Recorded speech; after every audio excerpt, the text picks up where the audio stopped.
Hello students, आज हम पढ़ेंगे अफबाउ प्रिंसिपल। सबसे इम्पोर्टेंट बात, अफबाउ किसी साइंटिस्ट का नेम नहीं है, बल्कि ये एक जर्मन वर्ड है जिसका मीन्स है टू बिल्ड। ओके, कई बार कॉम्पिटिटिव एग्जाम में क्वेश्चन पूछ लिया जाता है कि इनमें से कौन सा प्रिंसिपल साइंटिस्ट के नेम पर नहीं है, तो वहां पे आपको पता होना चाहिए कि अफबाउ प्रिंसिपल साइंटिस्ट के नेम पर नहीं है। ठीक है, ये प्रिंसिपल हमें ये बताता है कि इलेक्ट्रॉन्स पहले किस ऑर्बिटल में भरे जाएंगे, फिर किस ऑर्बिटल में भरे जाएंगे। ठीक है, according to this electron fills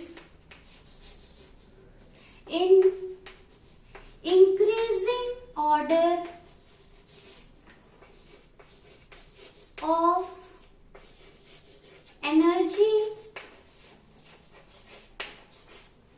of orbitals। यानी कि जिन ऑर्बिटल्स की एनर्जी कम है उनमें इलेक्ट्रॉन्स पहले भरे जाएंगे, जिनकी एनर्जी ज्यादा है उनमें इलेक्ट्रॉन्स बाद में भरे जाएंगे। लोकल लैंग्वेज में अगर हम बोले तो जिसकी एनर्जी कम है मतलब उसको भूख ज्यादा है, उसको खाना ज्यादा चाहिए, तो जिसकी एनर्जी कम है उसको खाना पहले देंगे, जिसकी एनर्जी कम है उसमें इलेक्ट्रॉन पहले फिल करेंगे, जिसकी एनर्जी ज्यादा है उसको खाना बाद में देंगे। और ऑर्बिटल्स के सेंस में बोले तो जिसकी एनर्जी ज्यादा है उसमें इलेक्ट्रॉन्स बाद में भरे जाएंगे। ठीक है, अब बात आती है कि किन ऑर्बिटल्स की एनर्जी कम है और किन ऑर्बिटल्स की ज्यादा है, वो कैसे पता चले। तो वो पता करने के लिए होता है N+L रूल। यहाँ पे N है प्रिंसिपल क्वांटम नंबर और L है एजीमुथल क्वांटम नंबर। ठीक है, S के लिए L की वैल्यू होती है 0, T के लिए होती है 1, D के लिए होती है 2 एंड F के लिए होती है 3। ठीक है, अब हम कैसे पता लगाएं N+L रूल से। तो ये रूल कहता है N+L is directly proportional to energy of orbitals। Okay, यानी कि N+L की वैल्यू जितनी ज्यादा होगी ऑर्बिटल्स की एनर्जी क्या हो जाएगी, उतनी ही ज्यादा। बात समझ में आई? सिंपल है, ये नोट कर लीजिए। फिर हम कुछ एग्जांपल्स करते हैं कि किन ऑर्बिटल्स में N+L की वैल्यू ज्यादा है, किन में N+L की वैल्यू कम है। ठीक है, रब कर दो।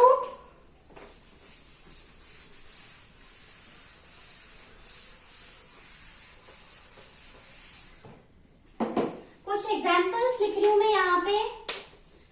2s, 2p, 3s, 3p, 3d, 4s, 4p।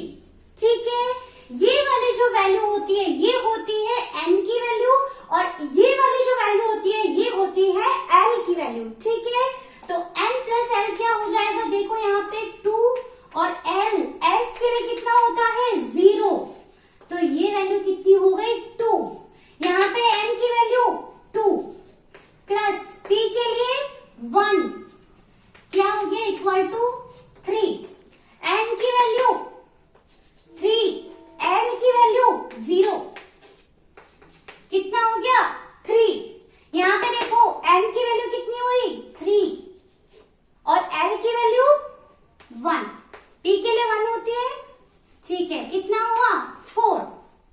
यहाँ देखो n की वैल्यू 3 प्लस d के लिए L 2 इक्वल टू कितना हुआ 5, n की वैल्यू 4, L की वैल्यू 0, तो कितना हो गया 4, n की वैल्यू 4, L की वैल्यू 1, तो कितना हो गया 5।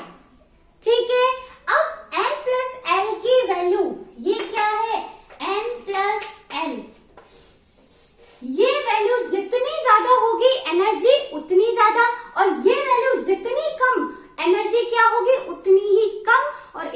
सबसे पहले किस में भरा जाएगा? जिसकी एनर्जी सबसे कम है। तो यहाँ पे सबसे कम क्या है? 2, यानी इनमें से सबसे पहले इलेक्ट्रॉन किस में भरा जाएगा? 2s में। ठीक है, उसके बाद अब देखो 3 और 3, अब क्या करें? दो वैल्यू सेम हो गई। अब हम क्या करें? किसकी एनर्जी कम और किसकी ज्यादा करें? तो जहां पे n प्लस एल की वैल्यू इक्वल आ जाती है वहां पर n डोमिनेंट होता है, यानी जहां पे n की वैल्यू फिर ज्यादा हो जाए तो उसकी एनर्जी ज्यादा होगी, और जहां पे n की वैल्यू कम हो जाए तो उसकी एनर्जी कम हो जाएगी। ये कब है? जब n प्लस एल की वैल्यू इक्वल हो जाए। मैं यहां लिख देती हूं, if n plus L is equal, then n is dominant over l। तो हम n को देखेंगे, जहां पर n की वैल्यू ज्यादा होगी उसकी एनर्जी क्या हो जाएगी? ज्यादा हो जाएगी। बात समझ में आई? n क्या है? प्रिंसिपल। जब हम किसी की बात नहीं सुनते, लास्ट में किसकी बात सुननी पड़ती है? प्रिंसिपल की। ठीक है, ठीक है। अब यहाँ पे देखो 2p और 3s दोनों में n प्लस एल की वैल्यू इक्वल है, लेकिन यहाँ पे n की वैल्यू 2 है और यहाँ पर 3 है, तो इसकी एनर्जी कम और इसकी एनर्जी क्या हो जाएगी? ज्यादा। तो फिर किसकी होगी? 2p की, फिर 3s की। बात समझ में आई? उसके बाद देखो 4 and 4, अब क्या करें? अब देखो यहां पर n की वैल्यू 3, यहां पर n की वैल्यू 4, तो यहां n की वैल्यू कम, मतलब एनर्जी कम, तो इलेक्ट्रॉन पहले किस में भरा जाएगा? 3p में। ये लो 3p।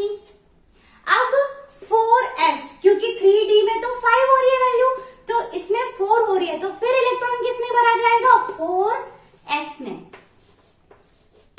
अब देखो 3d और 4p ये दोनों इक्वल हैं,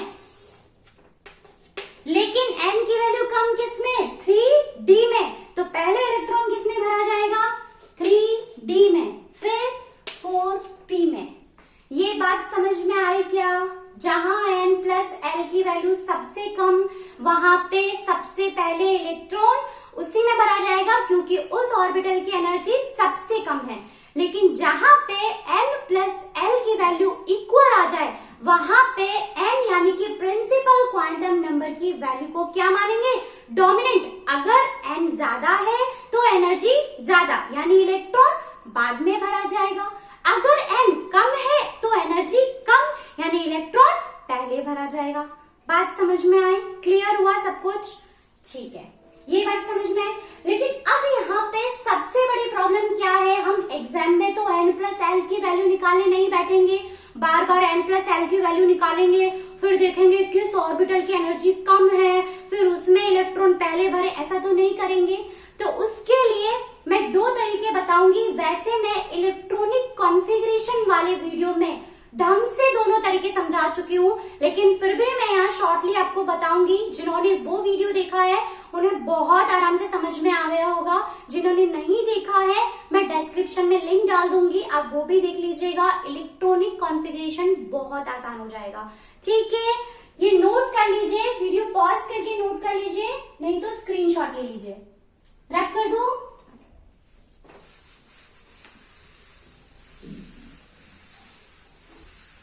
आपके एनसीईआरटी की बुक में एनर्जी के ऑर्डर में एक डायग्राम है, जिसे हम इलेक्ट्रॉनिक कॉन्फ़िगरेशन लिखते टाइम बहुत यूज करते हैं। 1s, 2s, 3s, 4s, 5s, 6s, 7s, 2s, 2p, 3s, 3p, 3d, 4s, 4p, 4d and 4f, 5p, 5d, 5f, 6p, 6d, 6f। Okay, अब क्या करते हैं, वहां पे ये इस तरीके से एरो लगाते हैं। तरीके से।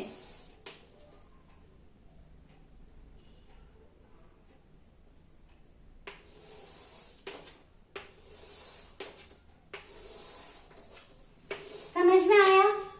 देखो मैंने क्या किया है, यहाँ पे 1s, उसके नीचे 2s, 3s, 4s इस तरीके से लिख दिया। ठीक है, सेकेंड शेल में p ऑर्बिटल, p सबशेल भी आ जाता है, तो यहाँ पे मैंने 2p लिख दिया। और थर्ड शेल से d भी आ जाता है, तो मैंने 3d लिख दिया।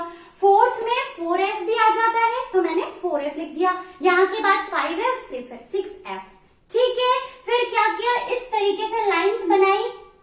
ठीक है, अब देखो एनर्जी, पहले 1s फिर 2s, यहां से स्टार्ट करेंगे। 1s फिर 2s फिर 2p 3s फिर 3p 4s फिर 3d 4p 5s फिर 4d 5p 6s 4f 5d 6f 7s फिर 5f 6d और लास्ट में 6f।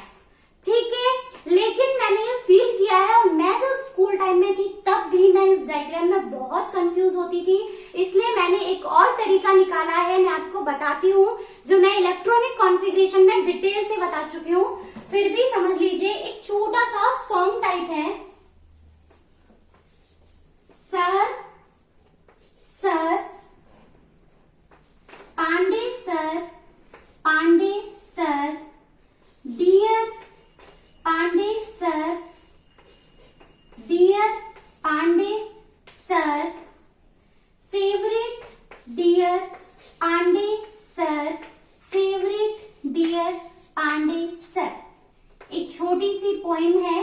ठीक है, अब क्या करना है, देखो एस कहां से शुरू होता है, फर्स्ट शेल से, तो यहां मैंने 1 से शुरू कर दिया। 1 2 3 4 5 6 7 and 8।